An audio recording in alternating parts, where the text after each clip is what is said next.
Eu queria repartir com vocês, né, uma literatura que eu, particularmente, me abençoou muito. E é um livro que eu gostaria de ter escrito, mas escreveram antes de mim. Não sei se aconteceu isso com você, né, que eu queria ter escrito exatamente o que esse autor escreveu, com o tema que ele escreveu. E quando eu li esse livro, realmente ele tem muito a ver comigo e com a nossa história. O nome desse autor é Tom Rainer e Eric Geiger. Eles escreveram um livro com o tema Igreja Simples. Eu não sei quantos de vocês já conhecem esse livro, já leram esse livro, mas ele impactou demais. Não por aquilo que ele me motiva a fazer, mas por ele me lembrar do que eu já fiz e que nunca deveria ter deixado de fazer. É muito interessante a vida. Normalmente as coisas que nós fizemos, que nos levaram a ser bem-sucedido, a gente abandona de um tempo depois. Não sei se você já percebeu disso. Vou repetir. Muitas vezes as coisas que nos levaram a ter uma vida bem-sucedida em qualquer área da vida, ao invés de nós darmos continuidade, a gente interrompe. E depois a gente pergunta, mas por que eu não estou indo bem nessa área? Por exemplo, casamento. Vamos pensar como nós lidamos com os primeiros tempos, meses e alguns até anos, no relacionamento com aquela que hoje é sua esposa, com aquele que é seu esposo. Como eram os primeiros dias. E o que você fazia naquele tempo, e deu tão certo, tanto assim que você casou. Você casou porque aquilo que você, no noivado, né, o tipo de relacionamento que você teve, serviu para conquistar aquela pessoa que você é casado. Por exemplo, uma coisa que todos nós investimos muito no tempo de namoro e noivado, muito tempo. E muito do relacionamento construído, ele aconteceu por causa do tempo que gastávamos ou investimos um na vida do outro. Está certo nisso? Está indo bem até aqui? E deu tão certo, e a gente casou. Não é verdade? E a maioria de nós, depois que casamos, fizemos o quê? Abandonamos aquilo que deu certo. Deixamos de investir tempo no casamento. E aí começa a ter as dificuldades. Mas por que está tão difícil agora? O que é que mudou? Porque nós deixamos de fazer algumas coisas que nós fazíamos. Eu tenho uma agenda bem cheia, com vocês pastores, tem bastante coisa para fazer, mas eu descobri esse segredo. Se eu quero ter um bom casamento, se eu quero ter um casamento abençoado, um casamento feliz, realizado, fizemos 40 anos de casado esse ano, eu preciso investir tempo. E é muito simples, mas a gente fala, mas eu não tenho tempo. Como é que naquele tempo a gente tinha? Às vezes, não é uma questão de tempo, é uma questão de importância, de valor.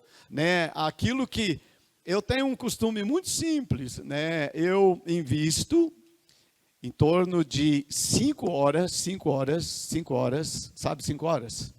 5 horas. 5 horas eu invisto de tempo com a minha esposa, conversando com ela, eu sento com ela, eu fico ao lado dela, eu fico como a gente ficava quando namorava, 5 horas por semana. Eu gasto de tempo com a minha esposa. O que eu falei? 5 horas por ano eu falei? Por semana. Você pensava que era por dia. Gente, e é tão impressionante isso, porque nossas 3 filhas já casaram. Então, eu preciso gastar muito tempo, investir muito tempo na minha esposa. E então, olha, maridos, eu vou te falar uma coisa. Se eu pudesse te abençoar com essa palavra, embora tua esposa te agradeceria, com certeza. Que coisa, às vezes nós deixamos de ver as bênçãos que estão ao nosso lado. Aquele presente que Deus te deu. Né? Gente, pastores amados, a sabedoria que está com as mulheres é impressionante. É impressionante.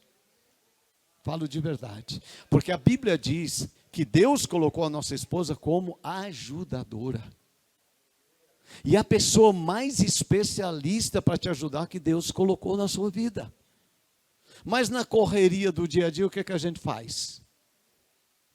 A gente atende uma agenda tão cheia e a gente deixa de ouvir a sabedoria da esposa que Deus nos deu. E vou falar uma coisa para as mulheres. Irmãs queridas, se você investir tempo no seu marido, atenção, homem é carente demais.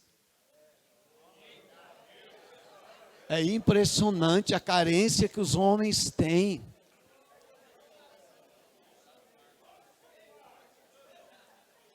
Sabe, se você investir tempo dando atenção para o seu marido, ele dá a senha da conta do banco para você.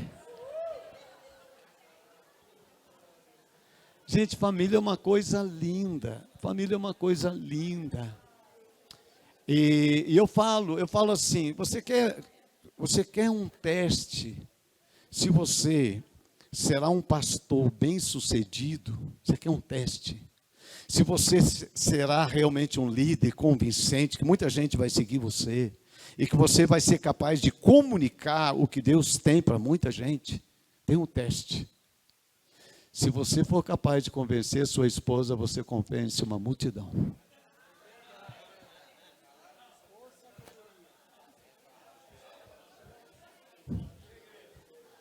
Um pastor que ele é capaz, na unção do Espírito Santo e no poder de Deus, de liderar sua esposa, não tem mais quem ele lidere. Lidera todo mundo.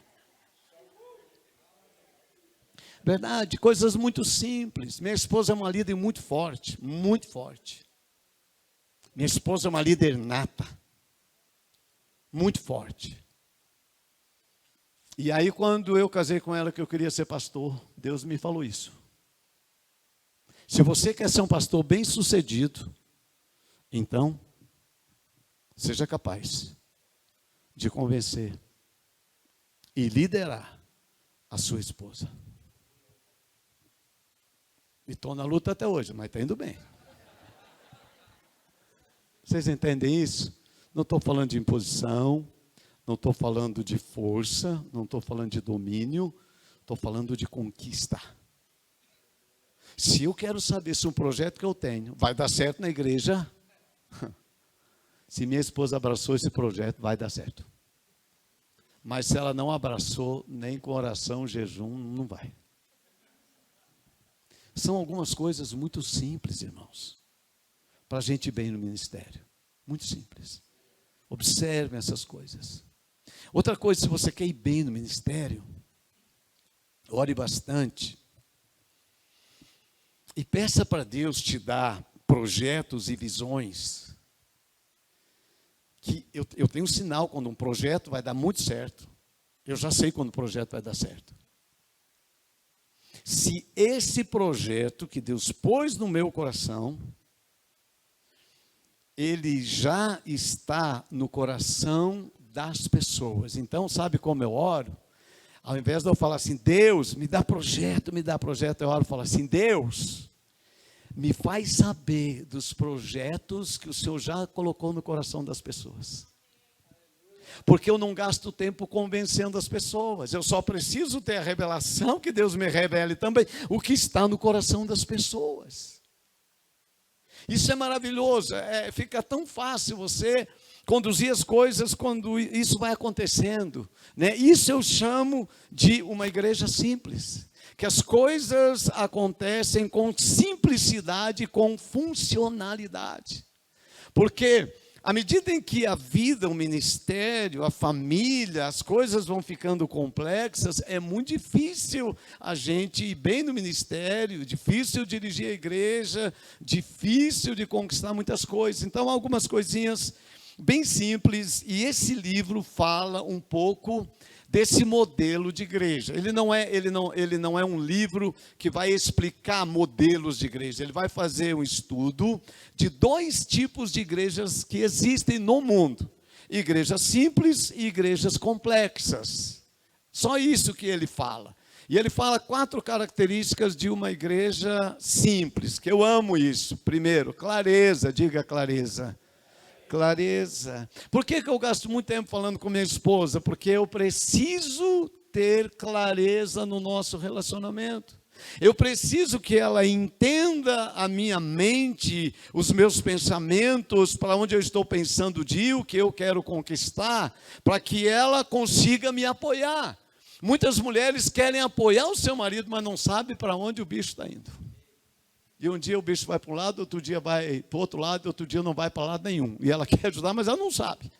Então, esse tempo que eu invisto procurando trazer clareza.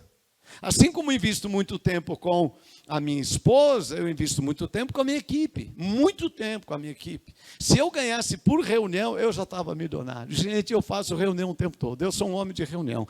Se tiver 2 cadeiras aqui, já dá para nós fazer uma reunião. Meu Deus do céu.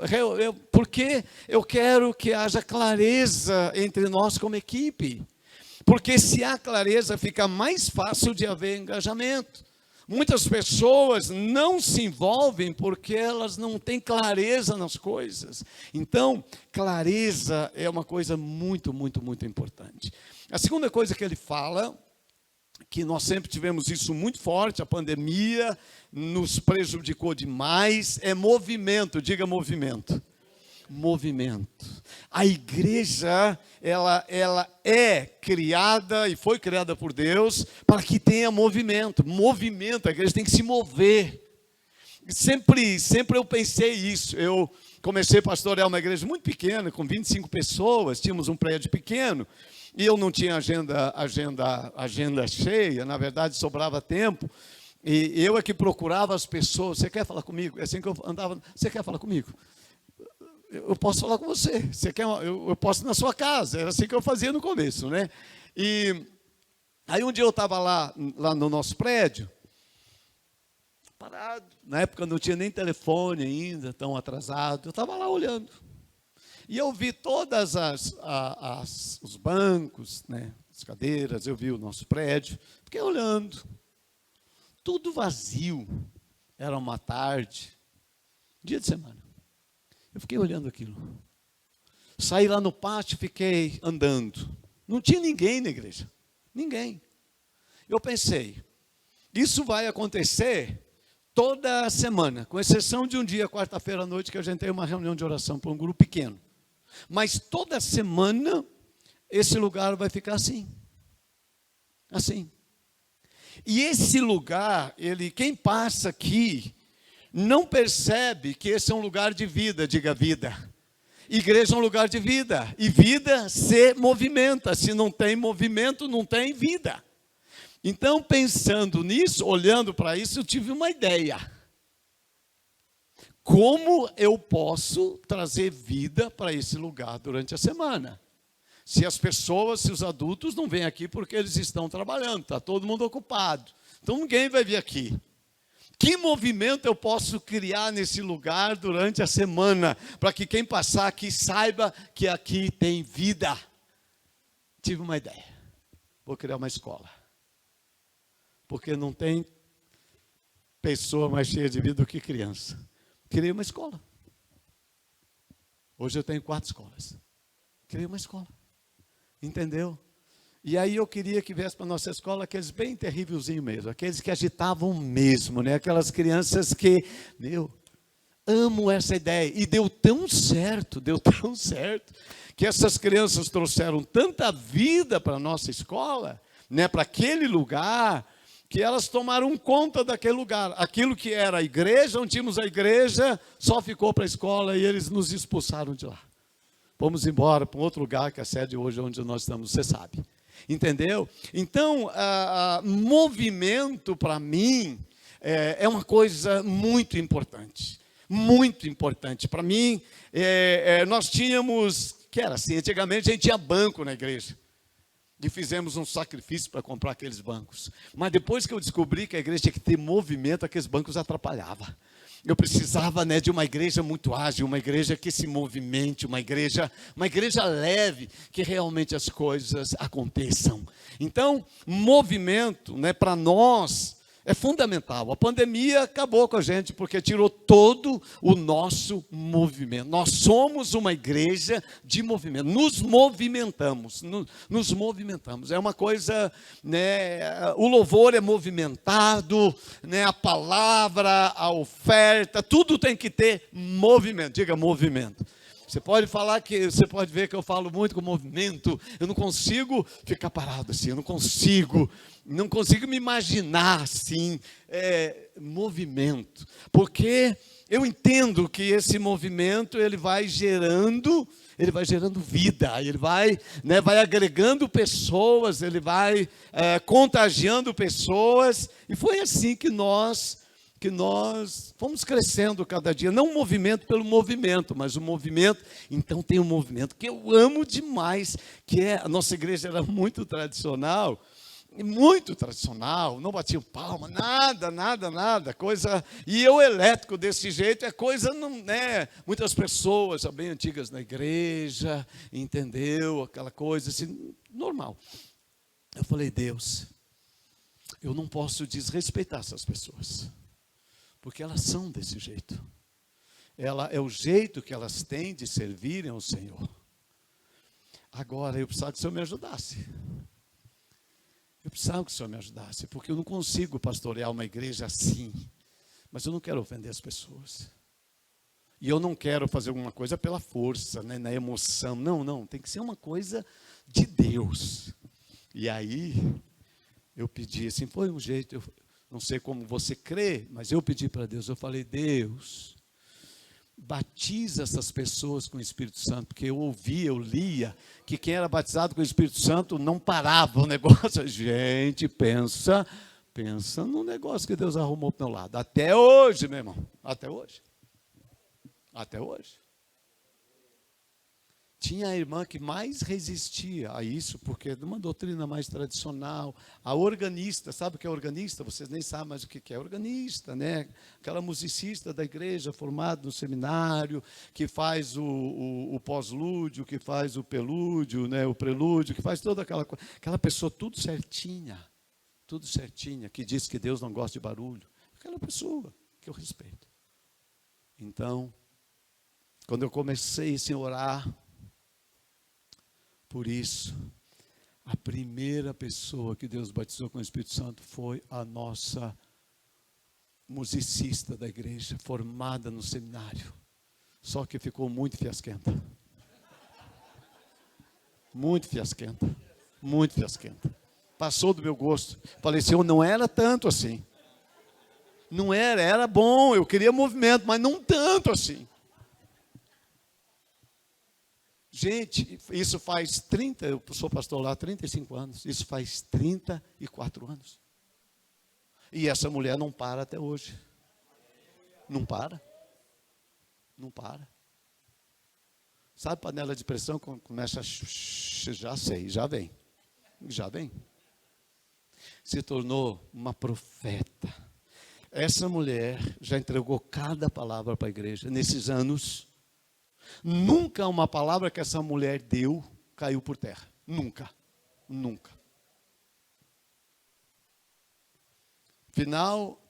Fevereiro de 2020. Voltei de férias, todo mundo feliz. Vou falar uma coisa para você. Só um parênteses.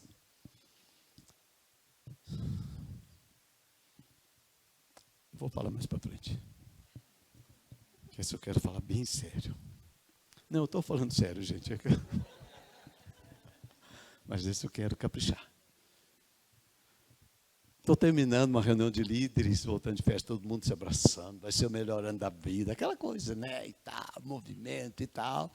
Começa lá no meio e vem, ela é uma baixinha, e vem. E ela vem mesmo, ela não vem assim, você me dá licença, não, ela está vindo, você sabe, está movimentando o negócio assim, né? E ela pegou o microfone, e ela disse, meu filho, Quando Deus fala meu filho, eu gosto, né? Meu filho é bom demais. Meu filho, esse ano, eu falei, mas vai confirmar tudo que eu falei, com certeza, vai ser o maior crescimento da igreja, vai ser, mas, meu filho, esse ano, você vai chorar. Eu falei, não gostei. Fevereiro de 2020, presta atenção. Meu filho, você vai chorar, mas você vai chorar muito. Ficou esse silêncio que nem aqui, eu não queria nem continuar ouvindo. E ela falou, você entendeu, você vai chorar como você nunca chorou na sua vida. Eu amo quando eu falo de movimento, eu não falo simplesmente de gente que se movimenta. Eu falo quando o Espírito Santo se movimenta. E realmente eu falei ao Josué, nunca chorei o que eu chorei nesse tempo de pandemia. Nunca. Da igreja da sede, onde eu sirvo, eu perdi 15 líderes do meu coração. Não estou falando de povo da igreja, estou falando de líderes, estou falando de liderança, estou falando de gente, pastor, gente perto. 15. Chorei como nunca. Chorei como nunca. Passa os 2 anos, a coisa está melhorando. Natal de 2021. Tem vacina, a pandemia vai embora. Programação linda de Natal. Falei, não, agora passou, né? Pastor, tem uma palavra para a igreja? Claro, minha filha, pode dar. Ai, Jesus. Eu falei, ai, não acredito. Ai, Jesus.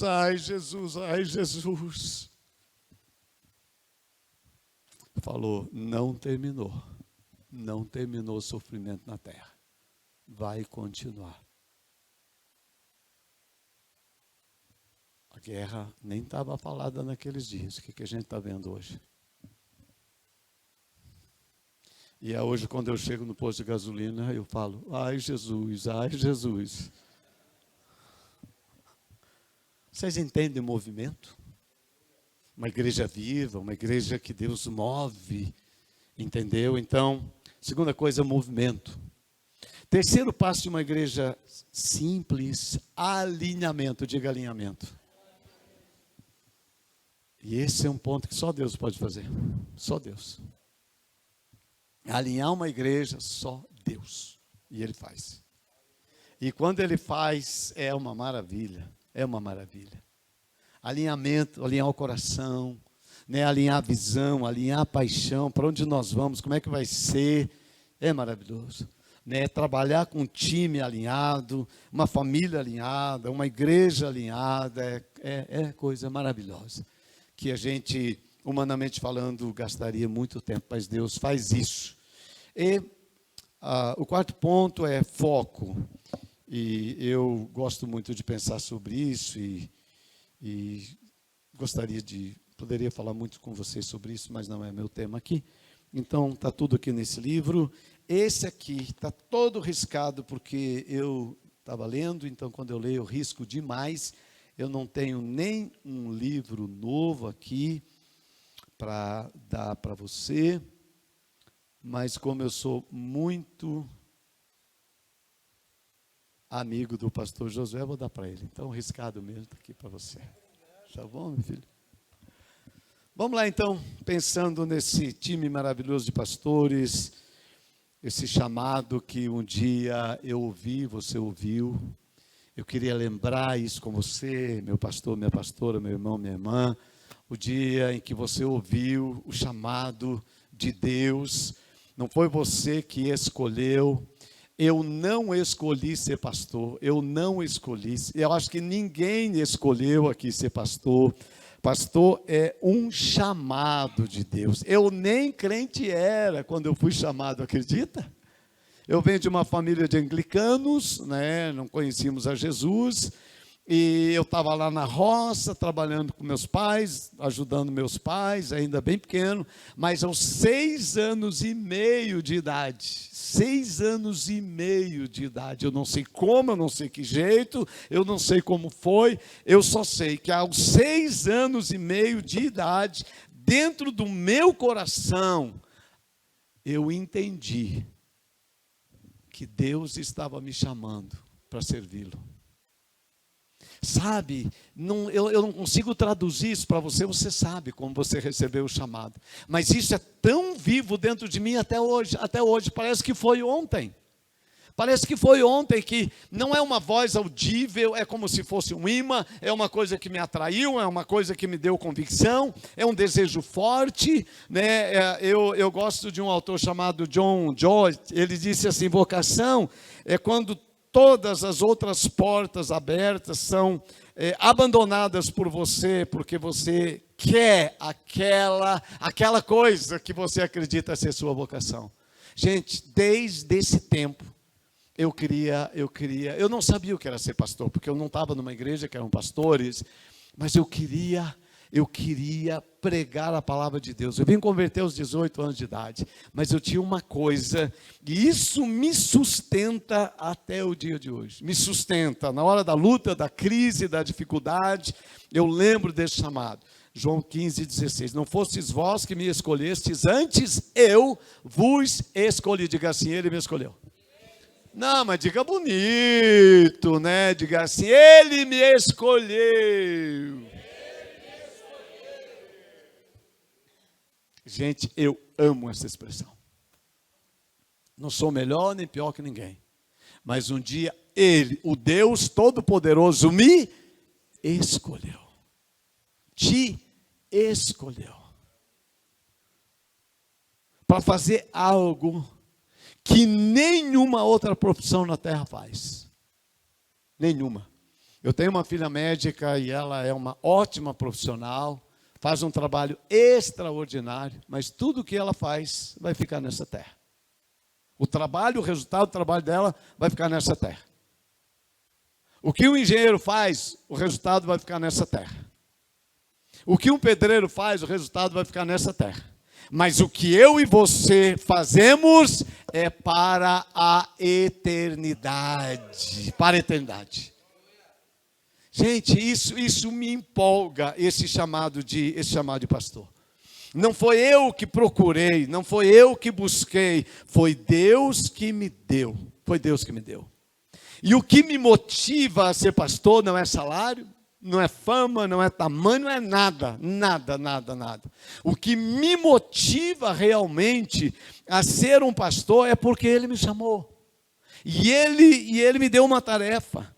E eu respondo a esse chamado, com o texto de 2 Coríntios 12, 15, que eu amo. Eu gosto de falar, Paulo fala isso. Repita, por favor, Não, mas quando você fala de você, você tem que falar bem bonito, né? Bem bonito. Quando você fala de você, diga assim, de boa vontade, gastarei e me deixarei gastar pelo bem das vossas almas, amando-vos cada vez mais, mesmo que não seja tão amado. Essa é a razão. A razão. E eu sei que você, como chamado pastor e pastora, é isso que você tem no coração. A motivação do ministério, desse chamado, gente, eu sei, eu não conheço todos vocês, mas eu sei o que é um coração de um pastor, de uma pastora, chamado. Nós não vamos para o ministério para ganhar. Nós não vamos. Eu não fui para o ministério para ganhar. Eu tinha um emprego. Conheci o Jonas, que hoje é meu filho querido, viaja comigo, meu motorista, meu irmão, meu discípulo. Conhecemos, Jonas tinha 17 anos, numa empresa, eu trabalhava numa empresa no setor administrativo. Tinha um bom futuro nessa empresa. E quando eu fui chamado para assumir o ministério, eu morava num bom bairro em Curitiba, o bairro Água Verde, para quem mora lá sabe, é lá que eu morava. E a congregação que Deus me deu para cuidar era lá na Vila São Pedro. Eu nem conhecia o tal de Vila São Pedro. Nunca tinha ido para lá. E quando eu chego no lugar que Deus me escolheu para mim, lá estavam 25 pessoas, numa pequena congregação, lá no fundo de um terreno. Então o tesoureiro me apresenta a receita da igreja. 2 salários mínimos, R$ 2.200. O que você faz com R$ 2.200? Pensa hoje, com uma filha pequena, para pagar aluguel, pagar as despesas da igreja e viver com R$ 2.200. Se fôssemos eu e você trabalhar por salário, não tínhamos começado. Eu não teria começado. Eu ganhava bem mais do que isso, tinha um padrão de vida bem mais alto. Mas a motivação não é o salário, presta atenção. A motivação é o sacrifício, diga sacrifício. Interessante isso, não é verdade? E aí quando tem muito sacrifício, a gente fala, mas que negócio é esse? A motivação do ministério é o sacrifício, irmão. É isso que nos motiva. E quando você mantém esse foco, meu filho, você não fica desanimado jamais. Você não foi para o ministério para ganhar. Você foi para o ministério para dar. Dar a sua vida, dar o seu tempo, dar o melhor que você tem. Dar o seu dinheiro. É para isso que a gente foi. Não é para ter vantagem humana, é para cumprir o propósito. Vamos lá para isso.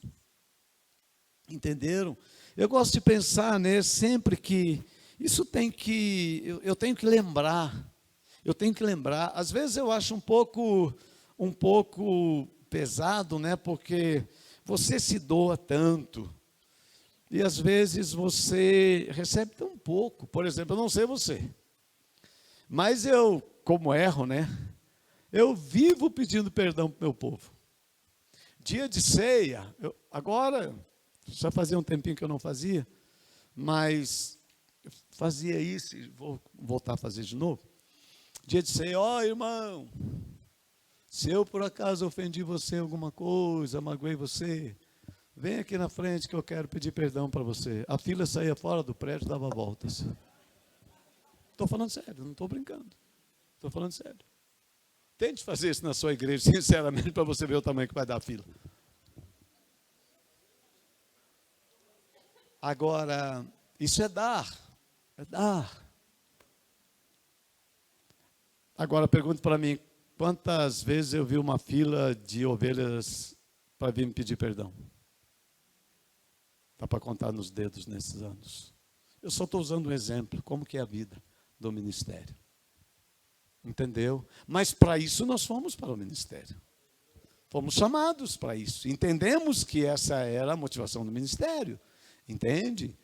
Às vezes eu acho que algumas coisas que nós fazemos deveria ser reconhecido aqui na terra, mas não está no contrato isso. Não está no contrato isso. E é bom a gente dar uma lidinha no contrato de vez em quando e falar, não, esse negócio aqui não é para cá.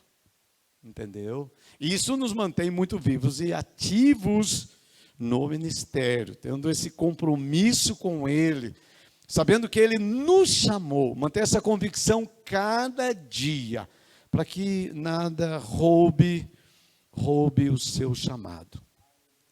Mantenha isso vivo. Não importa do tempo que você está, se você é novo já de muito tempo, mas eu trabalho bastante, acho com vocês, e tem uma recompensa que eu espero, tem uma, essa eu espero, de verdade. Dia a dia eu trabalho e falo, Senhor, eu trabalho por essa recompensa. Eu não trabalho por salário, eu não trabalho por gente batendo nas costas, eu não trabalho por isso, mas eu trabalho por uma recompensa. E eu sonho com essa recompensa ministerial todos os dias. Quando eu chegar no céu, diga, chegar no céu. Não, fala sorrindo, porque você com essa cara meio feia assim, você não vai, não. Diga assim, chegar no céu. Chegar no céu. Quando eu chegar no céu, que Jesus me olhar, eu só espero que Ele diga, servo bom e fiel. Só isso. Você foi fiel no pouco. Gente, aqui eu quero chamar a atenção para vocês, pastores e pastoras.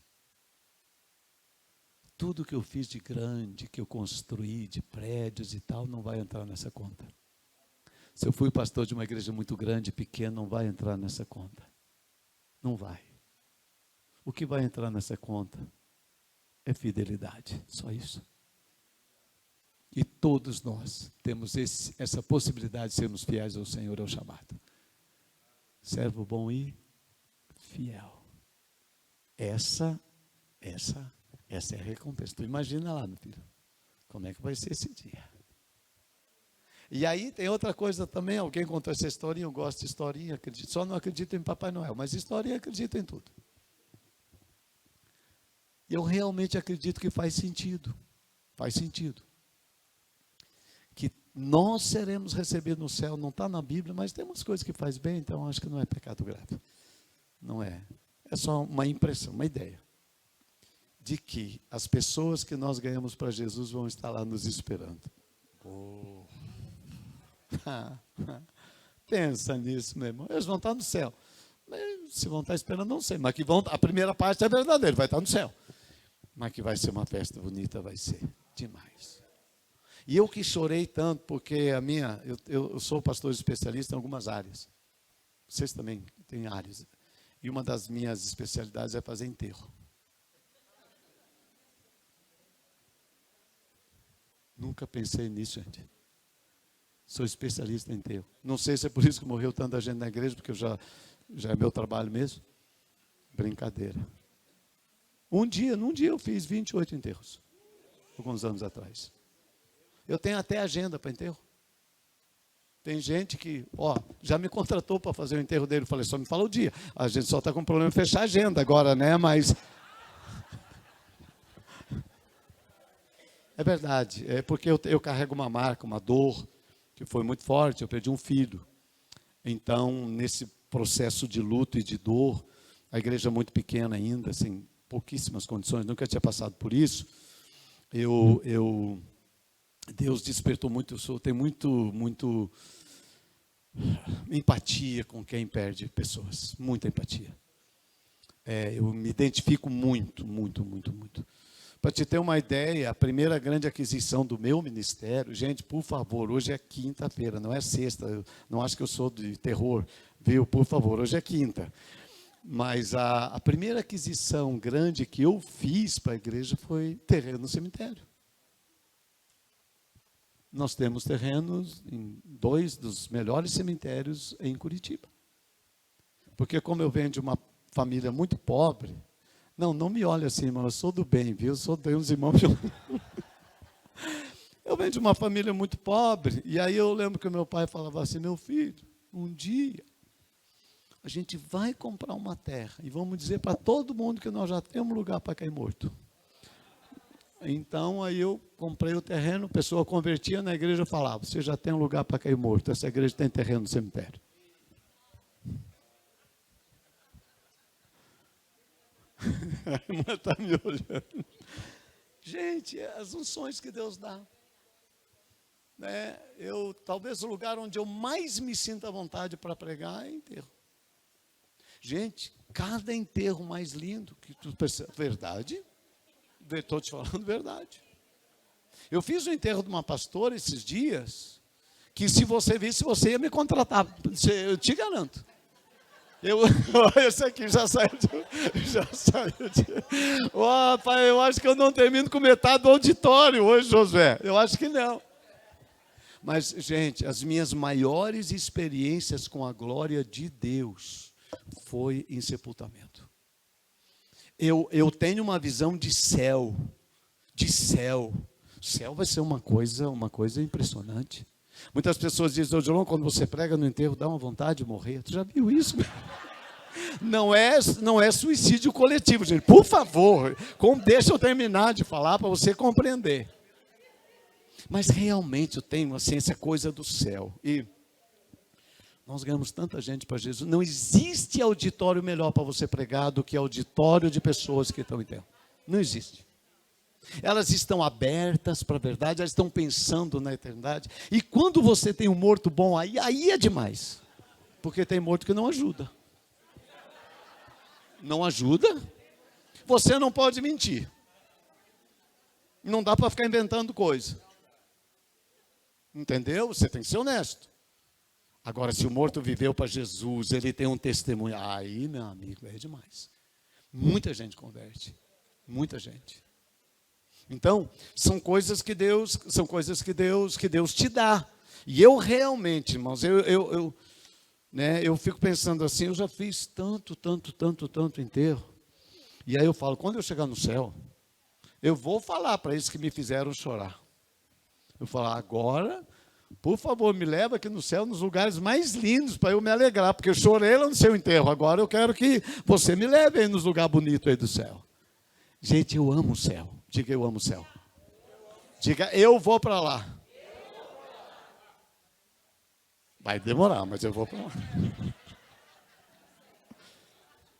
Sabe, então, nós temos que trabalhar no ministério nessa expectativa da eternidade. Nós não trabalhamos para receber a recompensa do que fazemos aqui, porque o nosso material e o nosso trabalho é para a eternidade.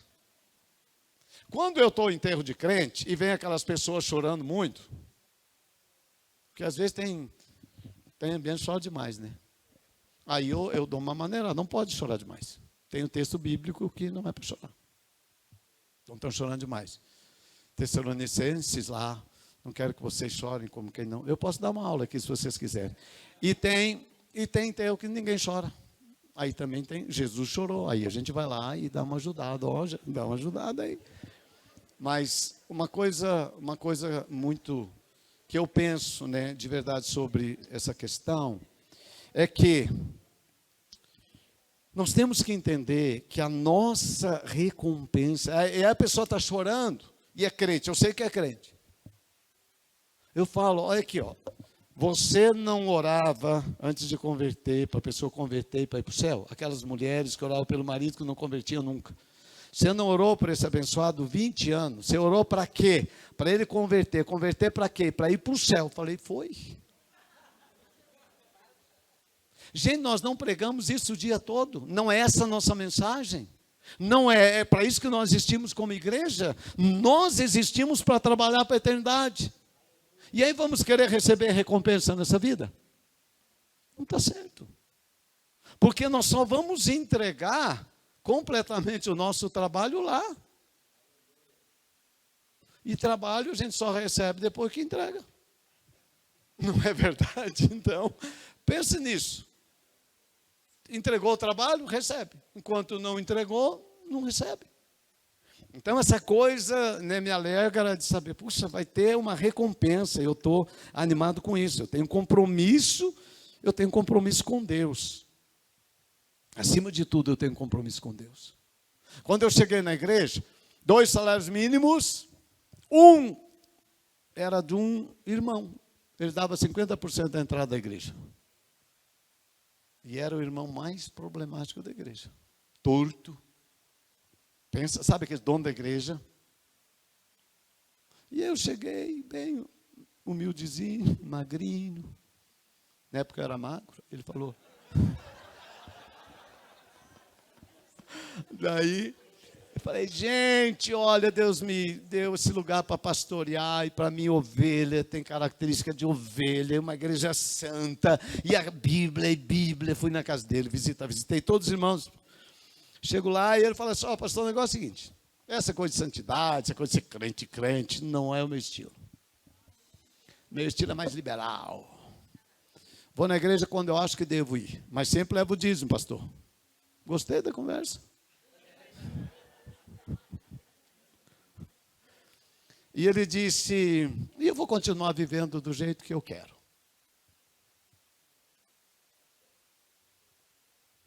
Eu falei, meu irmão, eu não estou certo que você vai continuar vivendo do jeito que você quer, não. Se você é crente mesmo, você tem que viver do jeito que Deus quer. Pastor, essa conversa aí me soa fanático.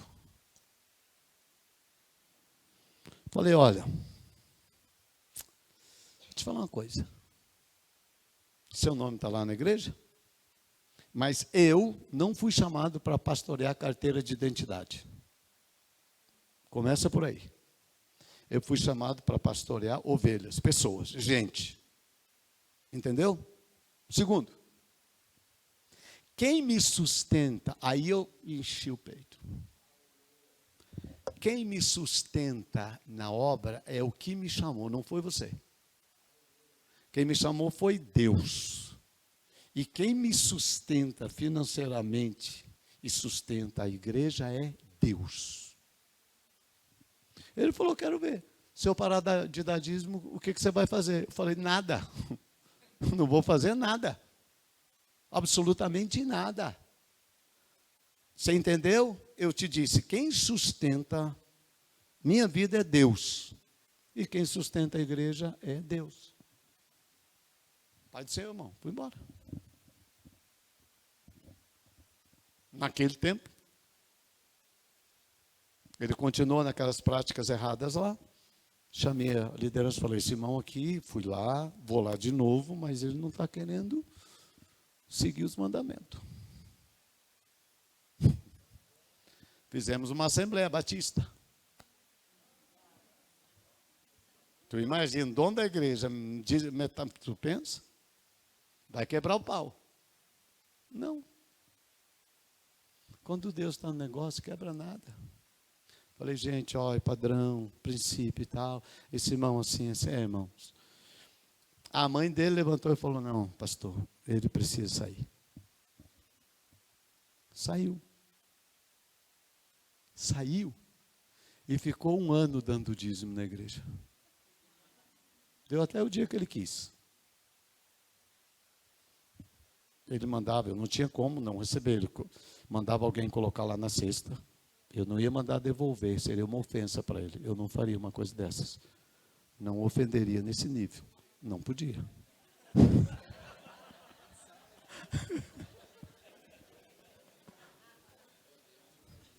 Ele foi embora de Curitiba.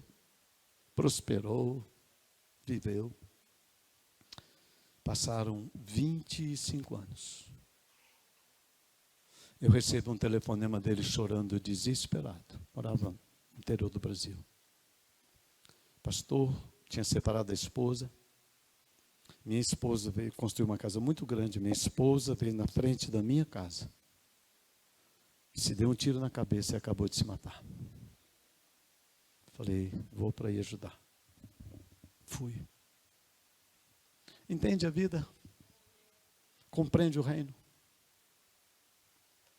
Você tem que ter compromisso com Deus. Acima de tudo. Nós não estamos nessa vida para agradar os homens, fazer negociata com homens. Nem num valor pequeno, nem num valor grande. O reino de Deus tem que ter, nós temos que ter seriedade de caráter. Eu estava falando com Josué, vocês jovens, aprendam isso. Sejam sérios na sua maneira de ser, como lidar com as coisas.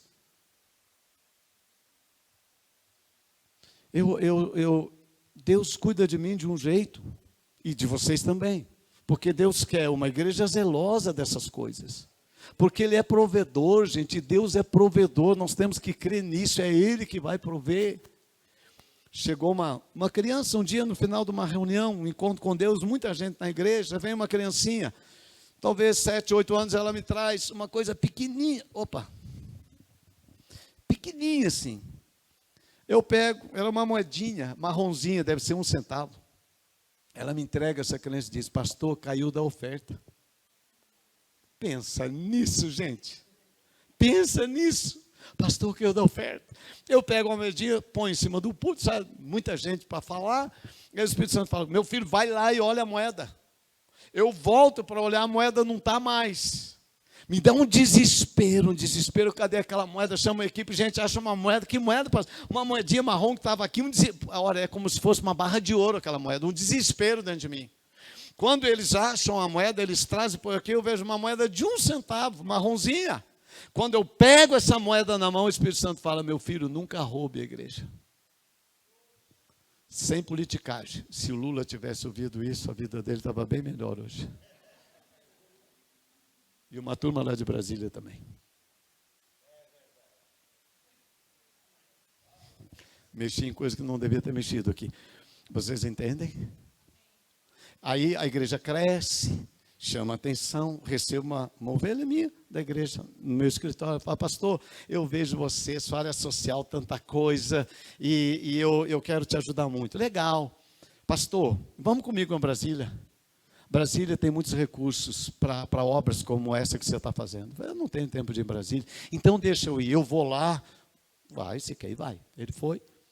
Uma semana depois ele voltou, pastor, Deus abençoa a viagem. Mesmo irmão, abençoou.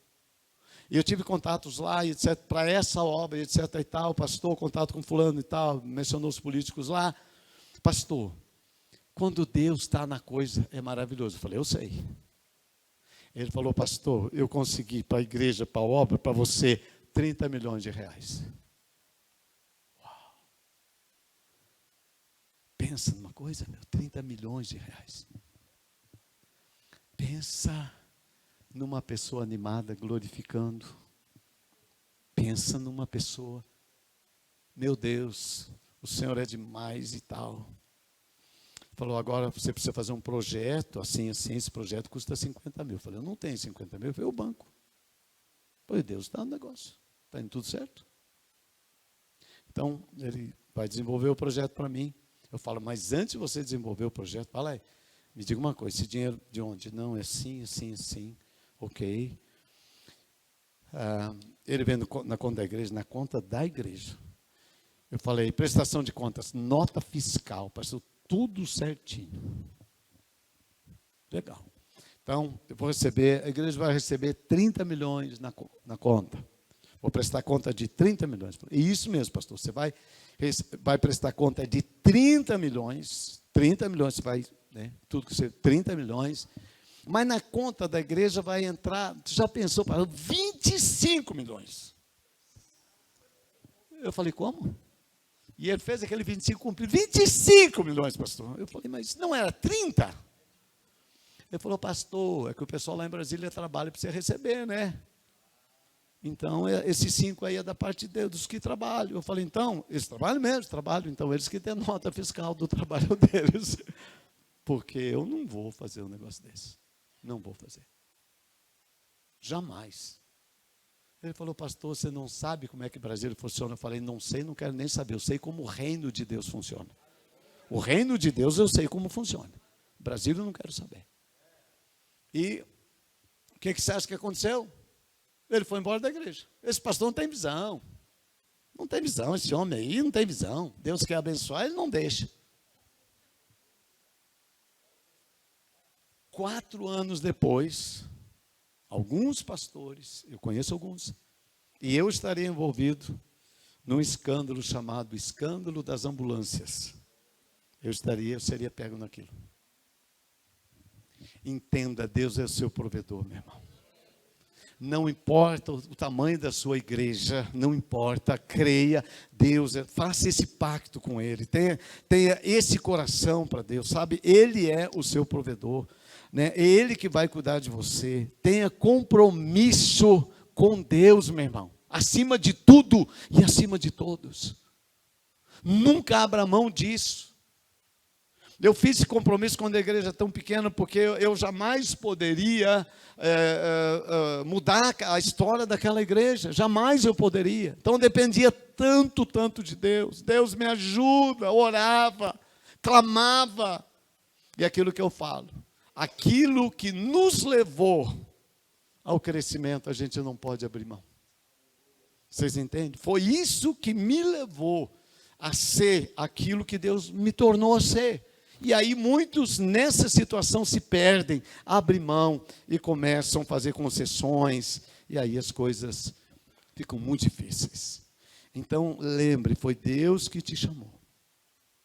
Ele vai prover de maneira sobrenatural na sua vida. Creia nisso. E se Ele não prover para você nada sobrenatural, agradeça a Deus. Porque a Bíblia diz que para uns Deus deu 1 talento. Se desse 5, ele ia se perder. Outro deu 2. Outro deu 5. Entendeu? Seja fiel naquilo que você recebeu, mas não queira o que os outros têm. Gente, eu não imagino, eu estava vendo o pessoal cantar aqui. Eu sou uma pessoa de um talento só. Eu só tenho um talento, irmão. eu admiro tantos de vocês, certamente são pessoas tão talentosas, tão talentosas. Gente, eu não sei, não entendo nada de música, eu não sei cantar nem um parabéns na igreja. Não sei. Nunca, como dizia antigamente, nunca puxei um hino na igreja, eu não sei. Não sei cantar, meu irmão. Nada, nada, nada. Não sei cantar. Tu imagina um pastor que não é capaz de cantar a estrofe de um hino. Eu vou nos aniversários, eu não canto parabéns, para não ver o aniversariante chorar. Eu não sei cantar. E quando eu fui pastorear, eu chorava, falava, Deus, quem vai querer ser minha ovelha? Se você não sabe nada.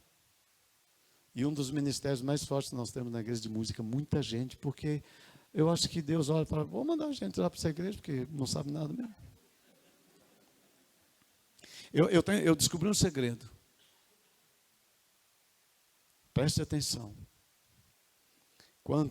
Vê se você entende meu raciocínio. Você não tem que ter muito. Você tem que usar o que você tem. Só isso. Se você use. Eu só tenho um talento. Só tenho um dom. Sou pastor. Só isso, gente. Só isso. Não sou mestre. Não sei ensinar.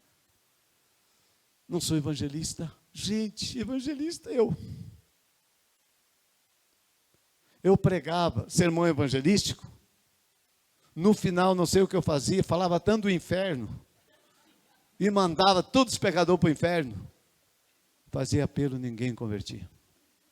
Pensa, ninguém, irmão. Eu tinha maior trauma de fazer apelo. E aí, se você não prega evangelístico, a igreja não cresce. E aí, eu não... Olha o que aconteceu comigo.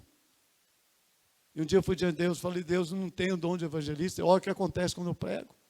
Parece que o coração das pessoas fecha. Você não vê uma mãozinha, nem com Alzheimer tremendo assim, você não vê nada. Você não vê nada. E aí eu falei, Deus, me ajuda. Falei, eu preciso ganhar almas, Deus. Isso faz parte do teu reino. Olha a estratégia que Deus me deu, gente. Deus é demais, Deus é muito criativo em cima das nossas limitações. Eu não sou muito ruim de pregação, assim, no sentido de comunico, né? Eu consigo comunicar, mas evangelístico não dava. Então eu pregava, procurava ter um bom sermão. Na hora de fazer apelo, que a coisa não funcionava. Então eu treinei a nossa igreja. Ei, povo amado, amo aquele povo. Gente, me ajude, me ajude. Vou pedir ajuda para vocês. Então eu vou pregar o melhor que eu puder. E na hora que eu vou fazer apelo, eu não vou fazer apelo. Falar, olha, nesse momento agora, aí eu colocava uma música, CD. E aí eu falava, você que trouxe visitante, parente, a sogra, vizinho, você pergunta se ele quer aceitar Jesus. E aí as pessoas perguntavam, você quer entregar a sua vida para Jesus e tal. Aí, legal. Falava assim, terminava a música, eu falava, olha, então você que trouxe essa pessoa que disse que quer entregar a vida para Jesus, levante a sua mão e a dela também. Aí levantava a mão. Aí eu convidava, aí sim, depois que já estava, aí vinha para frente e orava, e abençoava. Aí a nossa igreja começou a crescer, sabe o que aconteceu? Começou a crescer, muita gente e tal, e aí, né, já não se conheciam mais tanto, e o povo saía perguntando para todo mundo, e você quer aceitar Jesus? E já era diácono, já era presbítero, e aí já se revoltava e virou um rolo o meu projeto, não durou muito tempo. Não durou muito tempo. Eu acho que 1 ano, 2 anos mais ou menos, ganhamos muita gente. Aí Deus me deu graça. Eu aprendi bem simplesinho, meu apelo é muito simples mesmo. Mas isso faz mais de 15 anos. Gente, eu sou tão grato a Deus, para a glória de Jesus, com toda a minha limitação. Nunca mais, em todos esses anos, não há um culto que eu tenho o privilégio de fazer apelo que pessoas não decidam por Jesus, para a glória dele. Mas esse foi um acréscimo, porque isso não era natural. Esse Deus, ele deu assim porque ele deu. Use seu dom, use da melhor maneira que você puder. Seja fiel a Deus e ame as pessoas. Ame as pessoas. dedique sua vida para elas, né? Você já viu uma frase assim, que a igreja é a cara do pastor? Quem já viu isso? Levanta a mão, não estou dizendo que isso é bom ou é ruim, só levanta a mão se você já ouviu. Eu sempre me inquietei com isso. Sempre isso me inquietou demais, demais, demais. Será que isso é uma invenção humana ou tem alguma coisa a ver com a Bíblia? Eu fui estudar um pouquinho sobre isso. E você conhece esse versículo? Pastoreio o rebanho de Deus que está aos seus cuidados, olhem por ele, não por obrigação, mas por livre vontade, como Deus quer. Não faça isso por ganância, mas com desejo de servir. Não haja como dominadores dos que foram confiados a vocês. Mas, aqui tem uma chave. Eu descobri essa frase inúmera, essa palavra. Seja exemplo do rebanho. Se você é exemplo do rebanho, você é modelo do rebanho. Isso me desespera, mais do que me alegra. Me desespera. Mesmo estou falando sério. E eu oro e falo, Deus, me ajuda a ser exemplo do rebanho. Modelar esse rebanho. Entende? Que eu não transfira para a igreja. Esse povo é assim. Que é tão fácil a gente. Esse povo é desse jeito. Por exemplo, nossa igreja é muito generosa. Muito generosa. Porque eu entendi, lendo a Bíblia, precisávamos ter recurso. Mas a unção da prosperidade, ela é inversa na Bíblia. Inversa. A unção de prosperidade na Bíblia não é receber. Eu tenho dom de receber. Eu nunca vi gente com dom de receber. Você já viu? Eu nunca vi. Deus deu o dom de receber. Eu nunca vi. A prosperidade bíblica, ela vem com a unção de dar. De dar. De dar. E eu entendi esse princípio. É dar.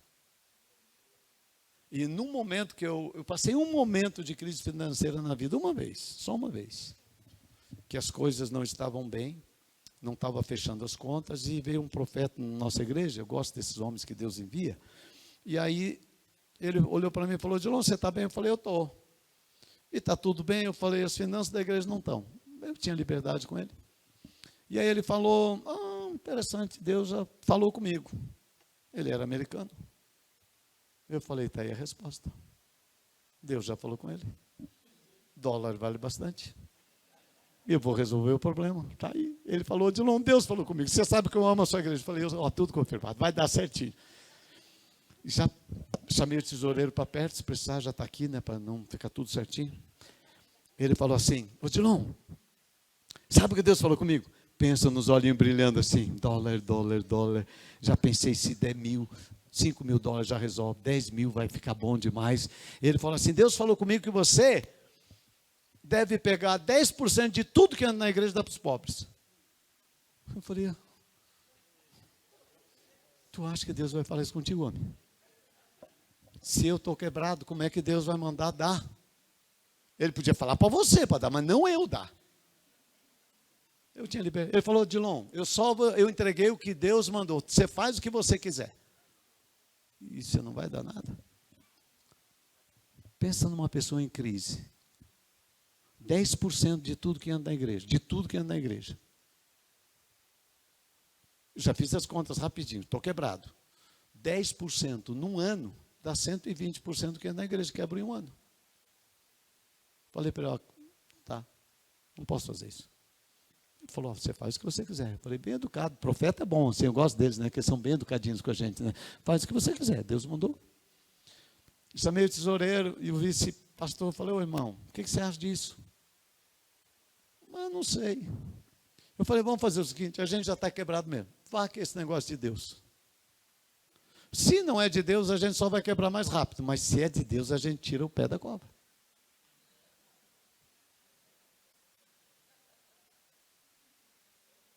Falei, já domingo à noite separa 10% e arruma pobre.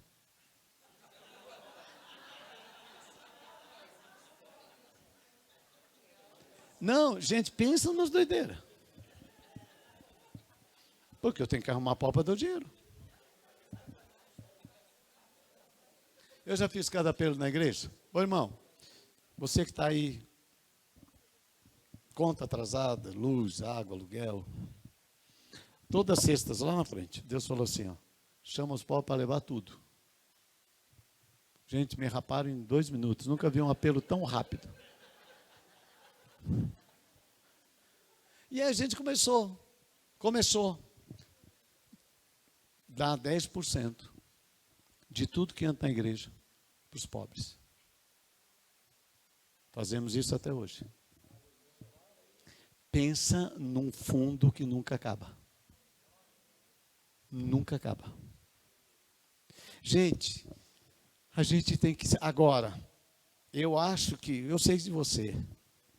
Eu acho que você é assim. Mas eu acho que eu sou o pastor que mais saio rapado da igreja. Rapado mesmo. Eu não sei quantas vezes que eu dei tudo que eu tinha. Tudo que eu tinha. Para mim, José, tudo. Deus fala, dá tudo. Falei, de novo, Senhor. Por que você não fala para o outro, para você? Poxa, eu venho de uma família pobre, melhorei na vida, mas tem umas coisas que eu acho bem legal. Vem um pastor pregar na nossa igreja. Poxa, o cara tinha computador, só tinha papel, o cara um computador pregando na igreja. Um terno bonito. Eu não sou invejoso, mas eu fiquei olhando para ele, aquele terno bem cortado, um sapato bonito.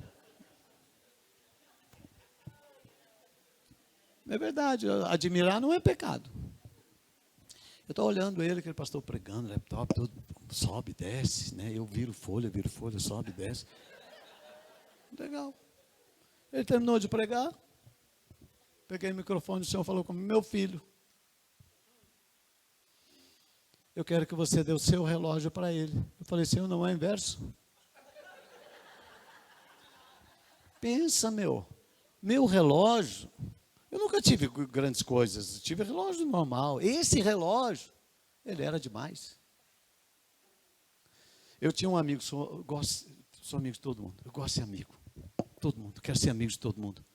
As maiores bênçãos que você vai receber na terra virá através de pessoas, não de anjos. Então, quero ser amigo de todo mundo, vá aqui. Eu era amigo de um pastor, amigo, ele era solteiro, tinha 35 anos, não conseguia casar, ele ia lá, chorava as mágoas, eu orava por ele, não casava. Até que um dia ele chegou lá e falou, ô Dilon, tem uma coisa para te contar. Apareceu uma viúva na igreja, e ela é juíza. Pensa numa mulher cheia do pila, não falou que era bonita, pensa numa mulher cheia do pila. Ele falou, eu falei, que idade? Eu acho que é 50 e pouco. Eu falei, encara, meu filho, essa altura aí, vai lá. E ele casou com a juíza, de verdade, casou. Era uma mulher muito de Deus. Quando ele fez 38 anos, ela foi numa joalheria bem chique lá em Curitiba, comprou um relógio para esse homem e deu de presente para ele.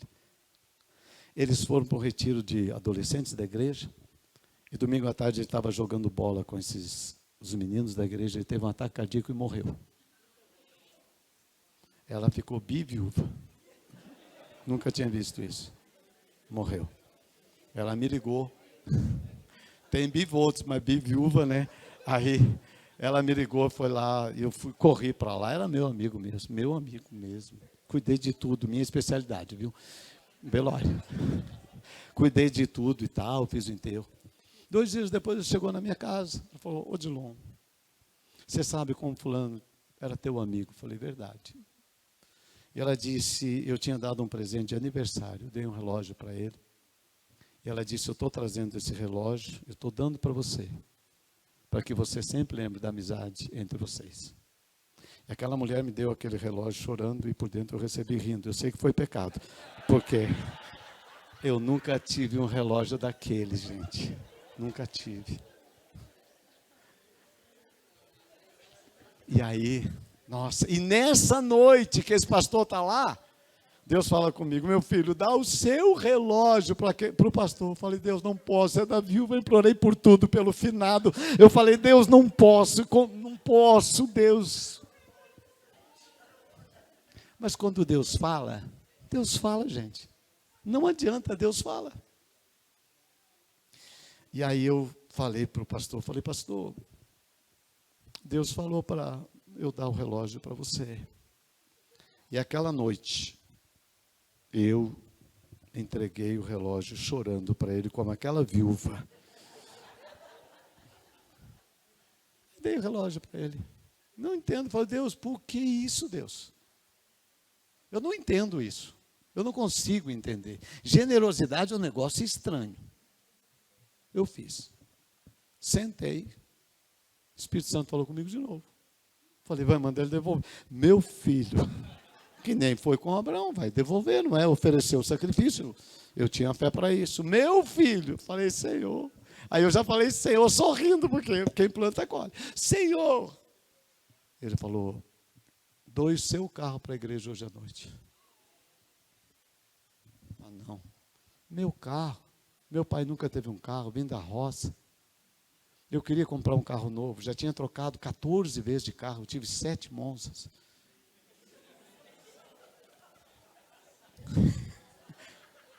E agora, gente, faltava 2 anos para trocar de carro, ia ter um carro novo, Deus manda o carro. Eu falei, Senhor, aí eu apelei. Falei, Senhor, eu sou obediente, mas tem uma coisa, Senhor.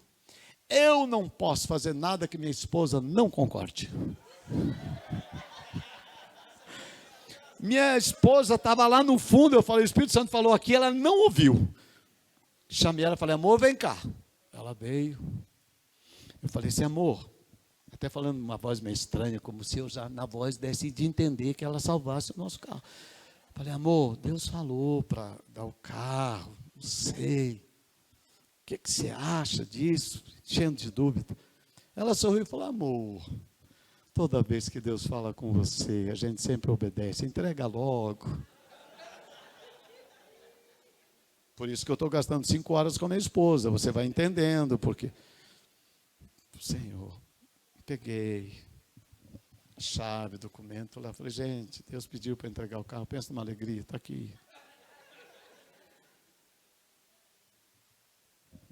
Sentei. O Espírito Santo falou comigo. Meu filho, eu já estava desanimado. Meu filho, nessa noite, 10 pessoas vão doar os seus carros para a igreja. Eu falei, sai de mim, Edir Macedo, agora. Te expulso de mim.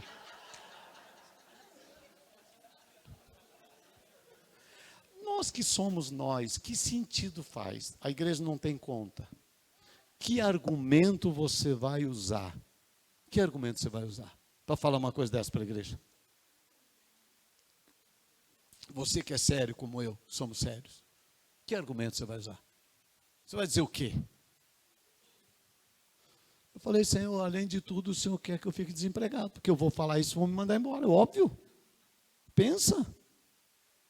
O que ele está pensando? E você, quero fazer um apelo, 10 pessoas, para quê? Não, porque eu quero.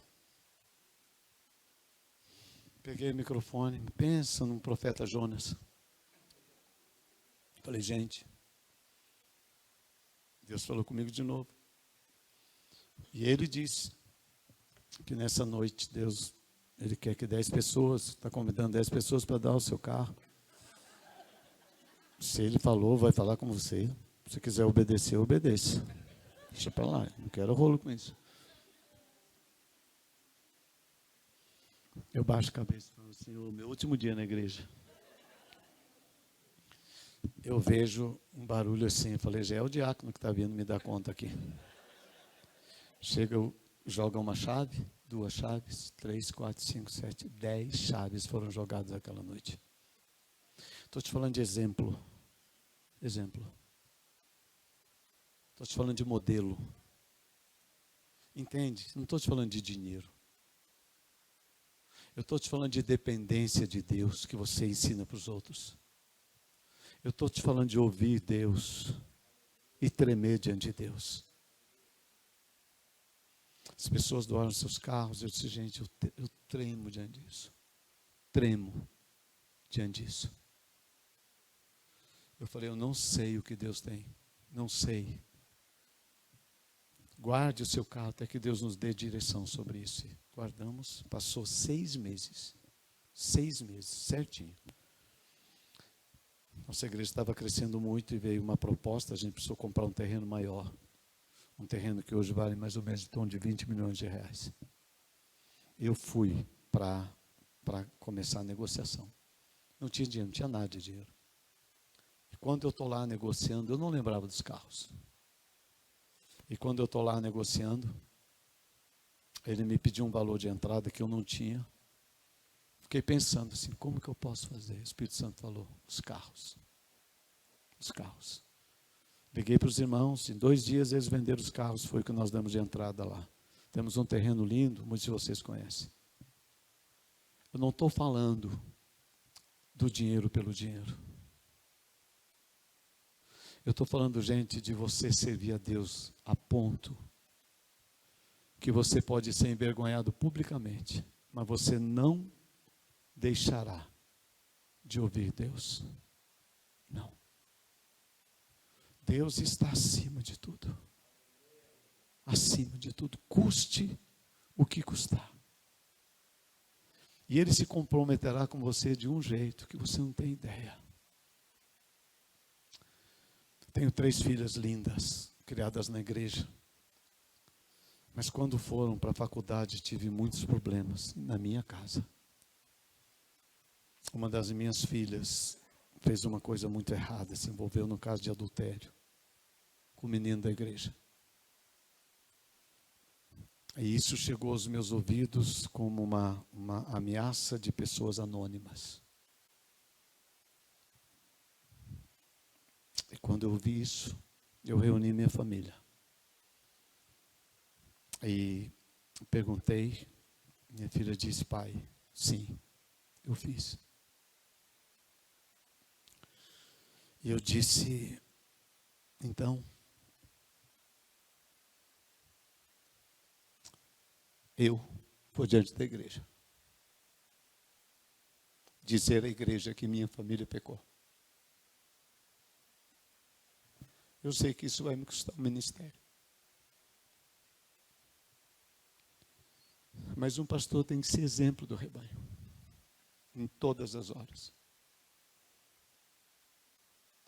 Não se constrói obra para a eternidade, negociando com os homens. Não.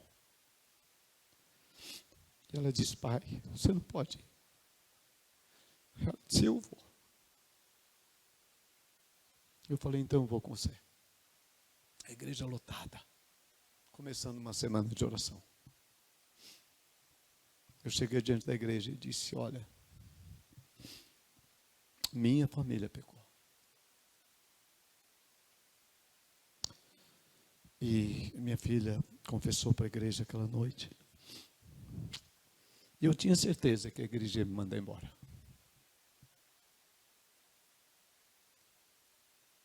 Mas eu não estava querendo negociar nada. Ainda que doesse tanto.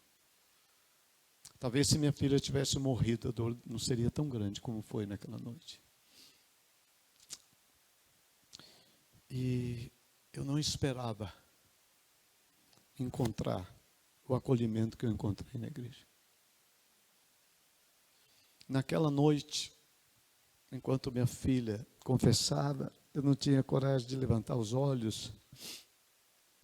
E por uma semana, eu nunca pensei de pastorear os pés das pessoas. Mas uma semana, eu não vi o rosto das pessoas, eu só vi os pés. Nunca vi tanto pé na minha vida, que eu não tinha coragem de levantar o rosto. Enquanto tudo isso estava acontecendo, um menino que tinha convertido na nossa igreja, eu não sabia, ele gostava da minha filha, veio da igreja católica. E quando ele viu ela confessando, ele estava lá atrás. Ele levantou com tanta raiva. Ele disse, esses crentes, é tudo uma enganação. Esse pastor. E ele estava saindo. Nunca mais eu piso numa igreja evangélica. Quando ele chega na porta, o Espírito Santo fala com ele. Olha para trás. Ele olha, eu estou abraçado na minha filha chorando. O Espírito Santo fala com ele. volta, volta. Esta que confessa seus pecados hoje à noite, eu estou purificando para ser sua esposa. Eu vou te dar herança nessa família. Ele voltou. Passaram-se muitos meses, 3 meses. Eu preguei todo domingo. Eu não vi o rosto da minha filha. Ela sentava ao lado da minha esposa na frente, com os cabelos cobrindo o rosto dela. Pensa.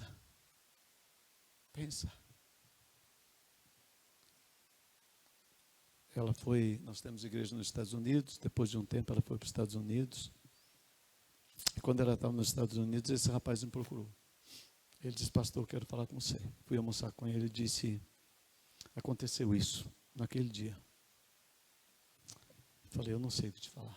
Minha filha está nos Estados Unidos, não sei o que Deus está falando com ela. Não comente isso com ninguém.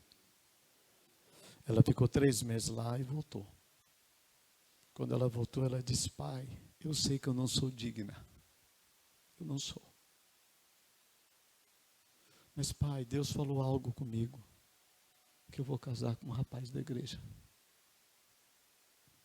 Falei, não sei, filha. Não sei de nada.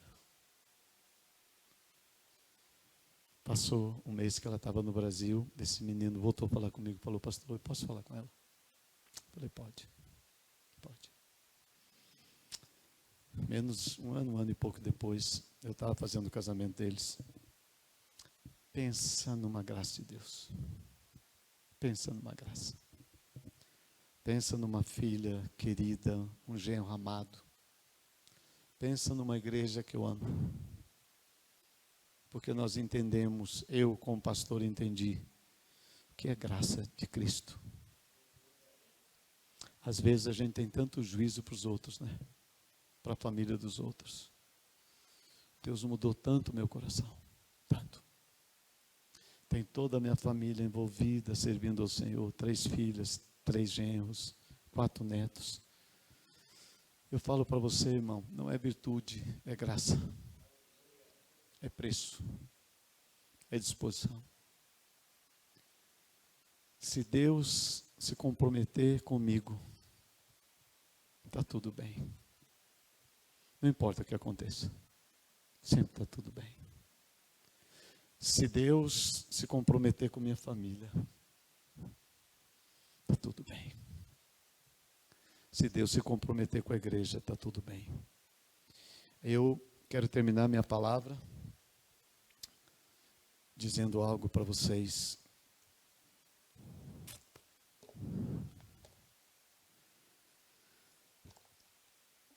Primeira Timóteo 4,12 diz, Timóteo, seja padrão dos fiéis. Tanta gente olhando para a igreja grande, grandes ministérios, grandes prédios, querendo isso. Deus não está nem um pouquinho olhando para isso. Você de igreja pequena se achando tão diminuído, querendo desanimar. Deus não está nem aí para essas coisas que nós valorizamos tanto. Quando Samuel foi lá com Davi, impressionado com Eliabe, com os irmãos de Davi, Deus disse, olha para isso não. Olha para o coração. Olha para o coração. O que eu peço nesse tempo, sendo pastor de uma igreja grande, vivenciando tanta coisa que eu nunca imaginei viver. Falei com Josué. Falou um pouquinho das lutas. Falei, Josué, guarda o coração para Deus. O resto tudo é resto. Organização, tudo é resto. É importante, né? Mas é resto. Eu quero terminar fiel, igual como eu comecei. Esse é meu coração.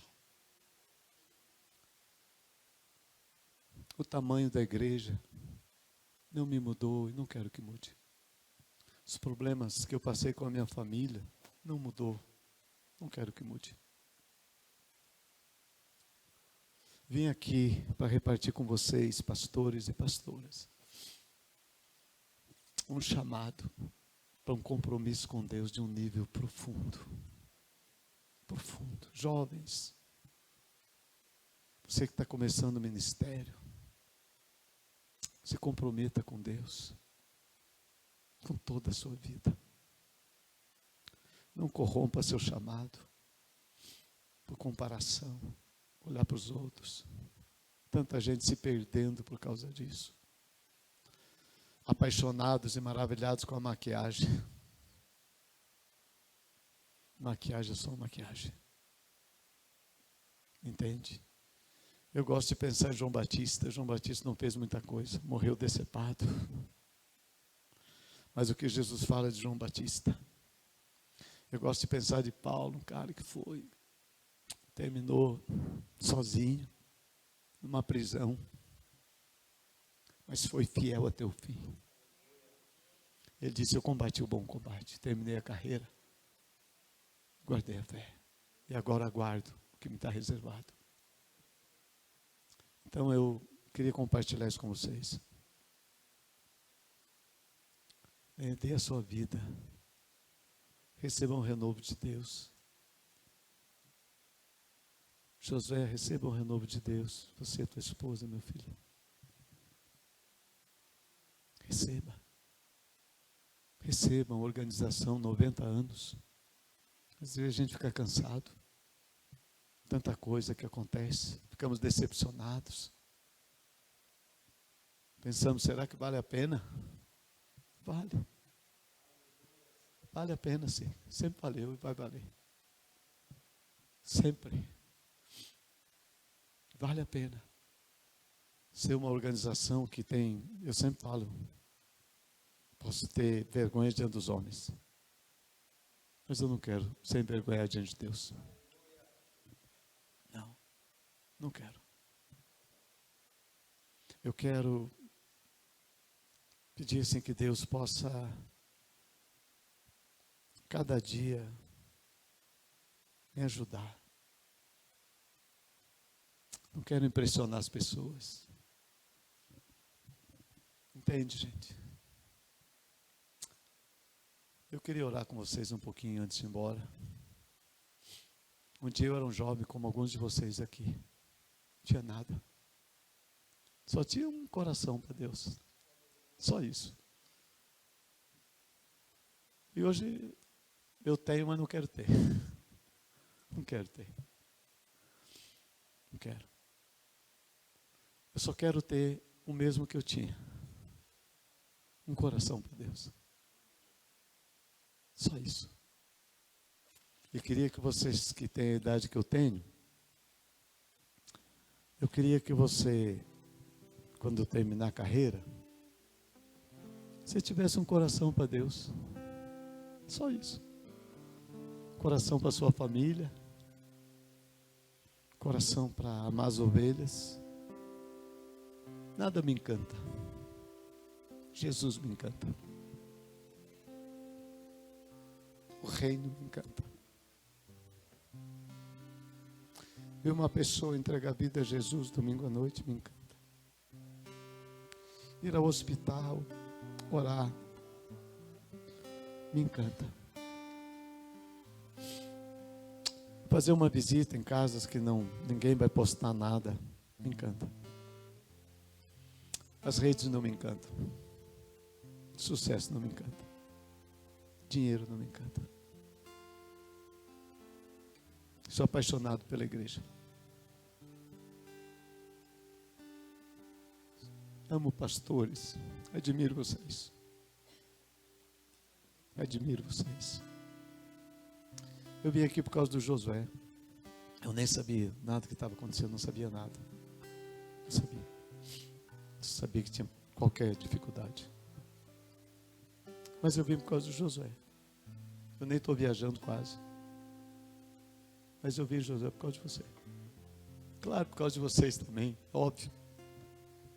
Mas ele me convidou de um jeito tão simples. Entendeu? Pastor Dilon, eu queria que você viesse aqui falar para os pastores. Legal, vou lá. Vai passar essa luta, viu? Quando eu abraçava minha filha e chorava, eu falei, Deus, nunca pensei em passar por isso. Nunca pensei. Mas como Deus nos acolheu, gente, que coisa. Depois de uma dor, vem um tempo, vocês não têm ideia do que Deus faz. Minha filha hoje está no Rio de Janeiro, mandou uma mensagem de manhã cedo. Falou, pai, eu te amo tanto, tanto, tanto, tanto, pai. Eu amo minha filha.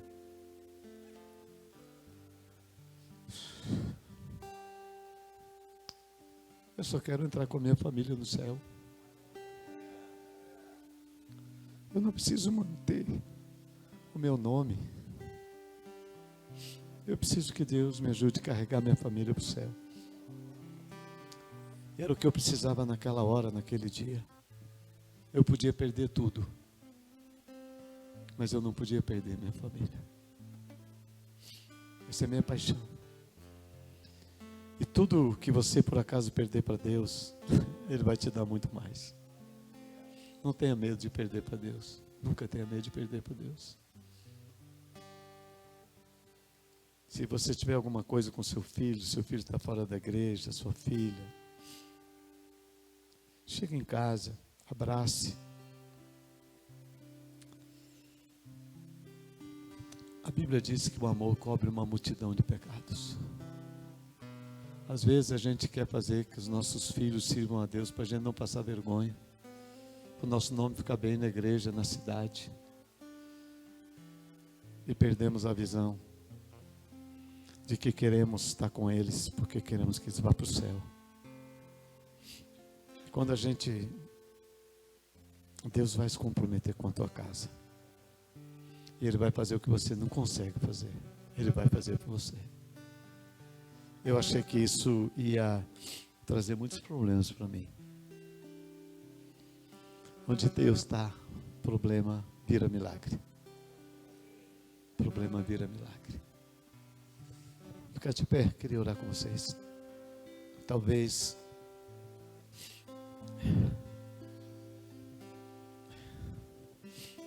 eu ainda gosto de fazer isso, irmão.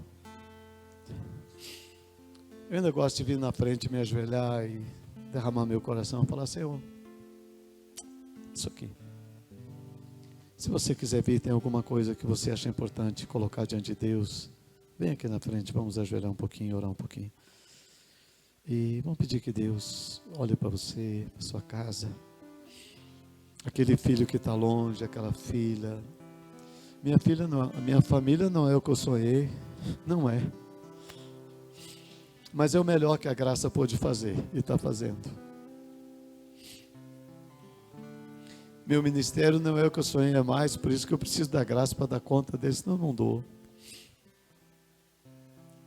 Queria que você tivesse um tempinho falando com Deus, aquele que te chamou, foi Ele que te colocou lá. Ele que deu essas ovelhinhas para você.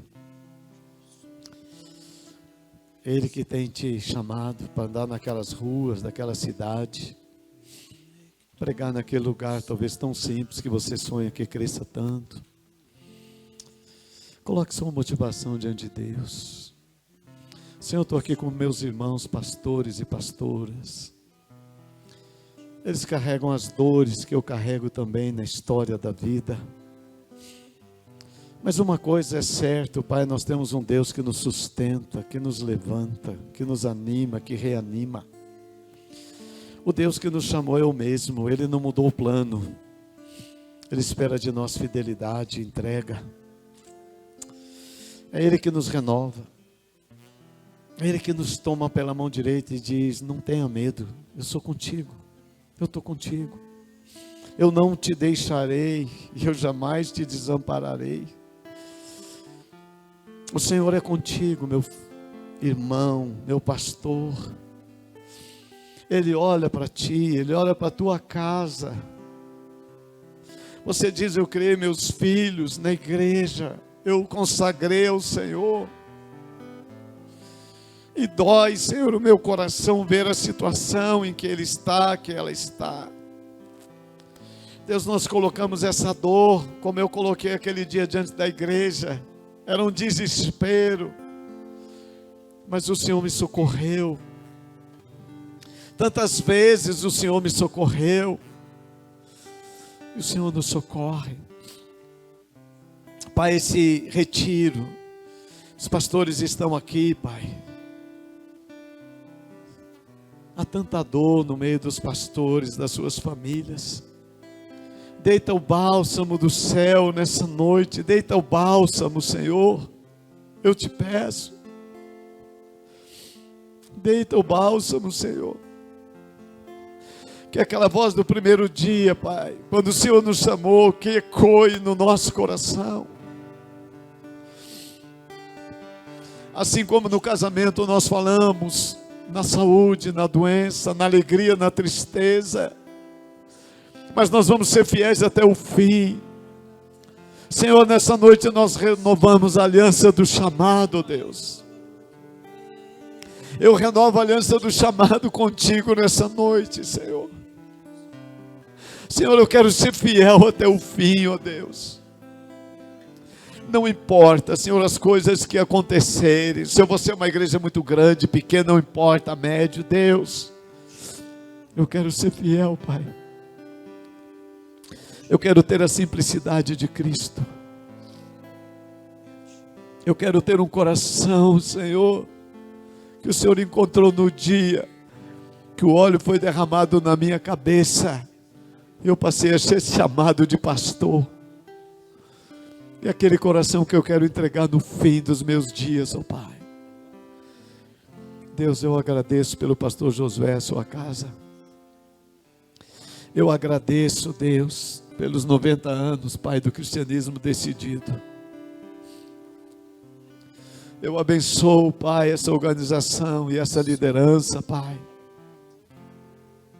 Senhor, o evangelho que eu leio na Bíblia não é esse evangelho que está sendo pregado em tantos lugares, só de vantagem, só de sucesso, só de coisa grande. O evangelho, Pai, que eu conheço, que Paulo e os apóstolos pregaram, a base dele, Senhor, não é o sucesso, são homens quebrados.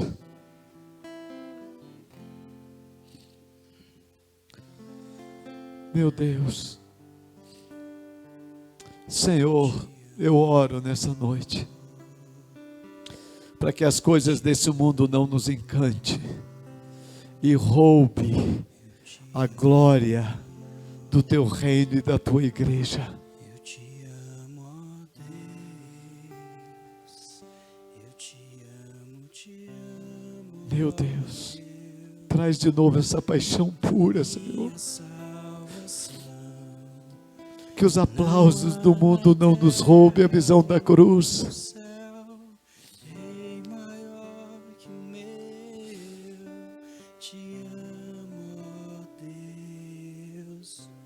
Paulo diz: eu carrego no meu corpo as marcas de Cristo. Senhor do meu viver, eu te amo. Nós te amamos, Deus. Eu te amo. Nós te amamos, Senhor. Eu te amo. Nós te amamos, Senhor. Eu te amo, ó Deus. Eu te amo, te amo. Senhor, eu amo a tua casa. Eu amo a igreja, Senhor. Ela é a menina dos teus olhos. Eu cuido dela, Senhor. Eu fui chamado para cuidar da tua noiva.